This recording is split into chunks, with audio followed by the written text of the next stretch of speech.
Media आज सबसे बड़ी ताकत है। मीडिया के सामने अच्छे अच्छे झुकते हैं, लेकिन मीडिया बिकने वाली भी है। गौरव भाटिया को अगर मैंने जेल नहीं भिजवाया तो मैं ट्रेड यूनियन का काम करूंगा। Trade union registrar M K. Gaur भ्रष्ट अधिकारी ने हमारी यूनियन को डीरजिस्टर कर दिया कि जिस काम को नागेंद्र पाल सिंह अपने हाथ में ले लेता है उसके लिए चाहे कुछ भी कुर्बानी करनी पड़े, किसी से भी भिड़ना पड़े, उस काम को करके रहता है।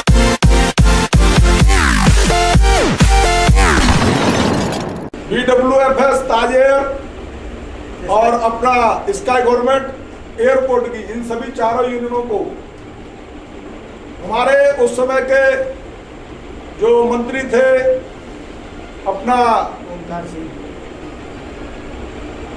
जयंत सिन्हा जी, उनके अंडर आपका ये विभाग आता था और उन्होंने, क्योंकि पीछे की हिस्ट्री में जाना बहुत आवश्यक है, उन्होंने चारों मैनेजमेंटों को बुलाया और उनको कहा कि भारतीय मजदूर संघ के प्रतिनिधियों से बातचीत करके इसका समाधान कीजिए। इसका गवर्नमेंट में भी एक सम्मानजनक समझौता हुआ, लगभग 6600 रुपए प्रति कर्मचारी के हिसाब से बढ़ोतरी हुई।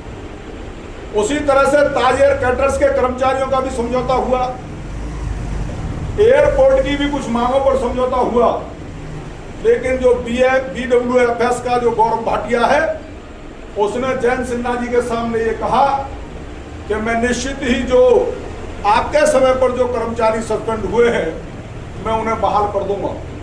हम भी खुश थे कि यूनियन वो होगी, लेकिन उसने जाकर के उल्टा काम किया और हमारे 4 जो प्रमुख कार्यकर्ता थे यूनियन के उनको टर्मिनेट कर दिया। साथियों, जब यह बात अपने जयंत सिन्हा जी को पता चली तो उन्होंने कहा कि नगेंद्र जी अब ऐसा कोई कार्य करिए जिससे कि यह चल करके मेरे पास आए। हमने कहा सर आपने जो हमारी मदद की उसके लिए धन्यवाद, अब हम करते हैं। आपकी जानकारी के लिए, क्योंकि आपकी पुरानी टीम में से केवल मैं यहाँ पर पांडे जी को देख रहा हूँ, इनके 3-4 साथी और भी अपना एक अशोक था, एक वो झाजी थे, संजय था, संजय, ये सारे लोग। तो साथियों, हमने इस मैनेजमेंट का प्रोसिक्यूशन करने के लिए जीवंती बिल्डिंग में जो श्रम कार्यालय है वहां पर श्रम अधिकारियों पर दबाव डाल करके इनको जेल भेजने की तैयारी की। गौरव भाटिया के पास पैसा बहुत है। उस गौरव भाटिया को किसी ने सलाह दी कि जिस यूनियन के कारण आपका प्रोसिक्यूशन हो रहा है वही यूनियन अगर डीरजिस्टर हो जाए, उसमें कोई खामियां निकाल दी जाए तो आप जेल जाने से बच सकते हो। साथियों, समझ सकते हो कि जो यूनियन काम कर रही थी उसने ट्रेड यूनियन रजिस्ट्रार में नाम लेने में मुझे कोई हिचकिचाहट नहीं है, मिस्टर M.के. गौड़, उससे संपर्क करके, क्योंकि जो आपने हमको लाइसेंस दे दिया, लाइसेंस देने के बाद ये हमारा काम है गाड़ी चलाना। लाइसेंस देने से पहले आपको देखना है कि मेरी आंखें सही काम कर रही हैं या नहीं कर रही, मैं विकलांग तो नहीं हूं। वो सारी इंक्वायरी उस समय पर रजिस्ट्रेशन के समय की गई, लेकिन उस ट्रेड यूनियन रजिस्ट्रार M.के. गौड़ भ्रष्ट अधिकारी ने हमारी यूनियन को डीरजिस्टर कर दिया। हमारे कर्मचारियों की भी कुछ कमी रही कि समय रहते हुए उसको चैलेंज नहीं कर पाए, अन्यथा आपकी मैनेजमेंट के साथ साथ वो श्रम अधिकारी भी जेल जाता। वो हमसे लेट हुआ, वो टाइम वार्ड हो गया। साथियों, उसी समय पर हमने कसम खाई थी कि BWFS में हम दोबारा से यूनियन रजिस्टर कराएंगे, चाहे समय कितना भी लग जाए, लेकिन इस मैनेजमेंट को हम ये ताकत दिखाएंगे कि यूनियन की ताकत क्या है। साथियों, हमारे यूनियन के रजिस्ट्रेशन में किस किस तरह की परेशानियां आई आप सबको पता है। ये पहली बार देखा गया है कि लेबर डिपार्टमेंट का हर कागज पैसे के बल पर मैनेजमेंट को पता चलता था, और जो हमारा ट्रेड यूनियन का काम 45 दिन के अंदर हो जाना चाहिए था वो लगभग समझ सकते हैं 5 महीने के अंदर हुआ। रजिस्ट्रेशन होते ही मैनेजमेंट 11 मार्च को आपका रजिस्ट्रेशन हुआ, रजिस्ट्रेशन होते ही मैनेजमेंट बौखला गई और मैनेजमेंट को लगा कि अब निश्चित कुछ न कुछ होगा। साथियों, अभी मेरे दो साथियों ने यहाँ पर के अपनी समस्या बताई और मैंने गीत कौन सा गाया था, मैं जब आप अपनी समस्या बता रहे थे उसी समय पर मैंने निश्चित कर लिया था कि आपके बीच में ये गीत आना चाहिए। मैंने गीत गाया, सदियों से लहराता आया भगवा अमर निशान है, त्याग तपस्या बलिदानों का बिंदु अमर महान है। ये मैंने गीत गाया साथियों आपके सामने। क्यों गाया?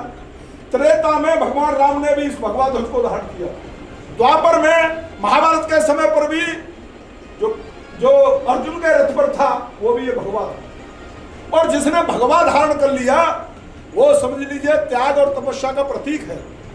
इसलिए छोटी मोटी समस्या आपके सामने आएंगी। वहां पर सीता हरण हुआ, उससे अकुड़ा करके रामचंद्र जी ने यह नहीं सोचा कि मेरे पास कितनी सेना है क्या है, आक्रमण किया और विजय हासिल की भालू बंदरों को लेकर के। आप तो मनुष्यों साथियों, आपका जो नेतृत्व है ये टिका रहे। गौरव भाटिया को अगर मैंने जेल नहीं भिजवाया तो मैं 10 दिन का काम करूंगा। आपको उसका खामियाजा हमको भुगतना पड़ रहा है। जो रजिस्ट्रार ट्रेड यूनियन में M.K. गौड़ है, आज वह अपनी खुंदक निकाल रहा है, क्योंकि उसने लेबर डिपार्टमेंट के अधिकारियों को खूब दबाव बनाया। लेकिन मैं बार बार उनको कहता रहा कि कानून के हिसाब से अगर हम कहीं गलत हैं तो आप रजिस्ट्रेशन मत कीजिए।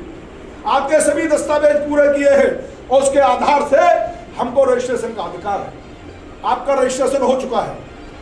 आपके उस यूनियन के द्वारा लगभग 5 केस रीजनल लेबर कमिश्नर के पास डाल दिए गए।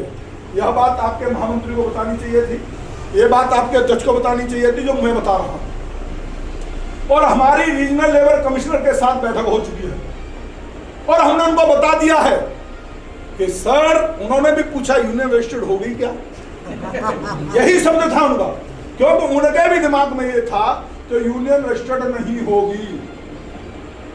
जब इनके ये दोनों साक्षी हैं इस बात के, उन्होंने मैंने कहा आपको नहीं पता कि हमने यूनियन रजिस्टर्ड करा दी। और मैंने कहा कि जिस काम को नागेंद्र पाल सिंह अपने हाथ में ले लेता है उसके लिए चाहे कुछ भी कुर्बानी करनी पड़े, किसी से भी भिड़ना पड़े, उस काम को करके रहता है। यही नागेंद्र पाल सिंह का नाम है। आप जैसे साथियों की सेवा करते हुए एक बार नहीं कई बार त्याग के दर्शन हुए। आप जैसे लोगों की सेवा करते हुए एक बार नहीं कई बार प्रबंधक के बदमाशों से भिड़े हैं, प्रबंधक से भिड़े हैं, लेकिन अपने आप को एक आनंद है कि हमें जो कामयाबी मिलती है उसका एक अलग ही नशा होता है। साथियों, मैं धन्यवाद करना चाहता हूं आपको कि इन सब स्थिति परिस्थिति में भी उस गौरव भाटिया को आपने रजिस्ट्रेशन करके नीचे दिखा दिया। बाकी का काम हमारा है। ये लॉकडाउन जो हुआ है, इस लॉकडाउन के कारण सारा तंत्र इस समय काम नहीं कर रहा। हर जगह पर, चाहे वो श्रम शक्ति भवन है, चाहे वो श्रम कार्यालय है, पॉजिटिव केस निकल रहे हैं। उसके कारण से कई कई दिनों तक शील हो रहा है। अभी भी 2 साथियों के साथ हमारी बैठक हुई। किस स्थिति में मैंने बैठक कराई मैं ही समझ सकता हूं, क्योंकि वो बैठक कराना बहुत जरूरी था। इन भाइयों ने जो मेहनत की है, इनको जब तक ये नजर नहीं आएगा कि कुछ परिणाम निकलने वाला है, तब तक ये भी क्या करते रहेंगे। इसलिए वो बैठक बहुत जरूरी थी और उन्होंने हमको 1 हफ्ते का टाइम दिया था। अभी 2-3 दिन पहले फिर बैठक हुई है हमारी उनके साथ। निश्चित ही उनकी डेटें पड़ेंगी। और साथियों, ये जो समस्या है आपकी कि मारपीट करना, पुलिस के द्वारा प्रताड़ित करना, आप पर दबाव बनाना, इसके लिए संघर्ष करना पड़ेगा आपको। कोई भी एक उदाहरण ऐसा पेश कर दीजिए उस मैनेजमेंट को यह पता चल जाए कि जिस मैनेजमेंट मजदूर को तू कमजोर समझ रहा है, उस मजदूर को जब तू मजबूर करेगा तो वो और ज्यादा मजबूत होगा और वो मजबूत होकर के तेरी भी हड्डियां तोड़ सकता है। ये कॉन्सेप्ट नहीं होगा। अभी वो तरह का वातावरण आपने नहीं किया है। हमने गौरव भाटिया के बड़े अच्छे ताल्लुकात हैं। जब केंद्र में कांग्रेस की सरकार हो जाती है तो सारे फूफा कांग्रेस के बन जाते हैं उसके। आज भाजपा की बन गई तो सारे फूफा भाजपा के बन जाते हैं उसके। वह राजनीतिक संरक्षण प्राप्त करता है। उस राजनीतिक संरक्षण को भी यह पता चलना चाहिए कि यह भारतीय मजदूर संघ की यूनियन है, जो ना झुकेगी ना बिकेगी, डट के लड़ेगी। इस बात के लिए आप आश्वस्त रहिए। मुझे दुख होता है, आपने भी कुछ कर्मचारियों ने गद्दारियां की, मैनेजमेंट से मिले, इसलिए अशोक को और फूलबदन को मैं कहता हूं कि आपके 5-7 लोग जमे रहें, आज नहीं तो कल कामयाबी आपके चरण चूमेगी। आपको डट करके रहना है। और इस समय जो लॉकडाउन की जो स्थिति चल रही है वो केवल BWFS में नहीं, मीडिया आज सबसे बड़ी ताकत है। मीडिया के सामने अच्छे झुकते हैं, लेकिन मीडिया बिकने वाली भी है, मीडिया बिकती भी है। हमारे पास बहुत से आते हैं, जी इसका कुछ वो दो, इसकी कुछ लूज पॉइंट दो। क्या हो सकता है लूज पॉइंट लेकर के? सीधा वहां पर वो होता है, सौदेबाजी होती है। आज मीडिया भी उतनी तरह की नहीं रही है, कुछ मीडिया है जो काम कर रही है। और मैं इस कामगार उसको भी करूंगा कि ये मजदूरों की आवाज उठाने वाला एक चैनल है, बहुत बड़ी आवाज उठाता है। पहले भी हमारे इस पर कई इंटरव्यू आए हैं। मैं BWFS एयरपोर्ट कर्मचारी यूनियन महामंत्री पोस्ट पे हूँ और मैं इस चैनल के माध्यम से बता देना चाहता हूँ कि हमारे कर्मचारियों के साथ जो मैनेजमेंट की तानाशाही रवैया अपनाई जा रही है वो बहुत गलत तरीके से हमारे कुछ ट्रेड जो यूनियन के कर्मचारी और मेंबर हैं उनको तानाशाही रवैया अपनाते हुए कुछ अपने रिलेशन में जो हैं उनके अपने कर्मचारियों को बुला रही है और हमारे ट्रेड यूनियन जितने कर्मचारी हैं, मेंबर हैं, सदस्य हैं, उनको नहीं बुला रही है ड्यूटी पे, जबकि ऑलरेडी फ़्लाइटें कुछ नॉर्मल तरीके से आ रही हैं और जा भी रही हैं। और पक्षपात तानाशाही रवैया करते हुए इन्होंने हमारे सभी कर्मचारियों को ड्यूटी पे नहीं ले रहे हैं, न बुला रहे हैं। अगर आप ये वीडियो YouTube पर देख रहे हैं तो हमारे चैनल को सब्सक्राइब करें और बेल आइकन को दबाना ना भूलें। अगर आप Facebook पर ये वीडियो देख रहे हैं तो हमारे पेज को लाइक करें।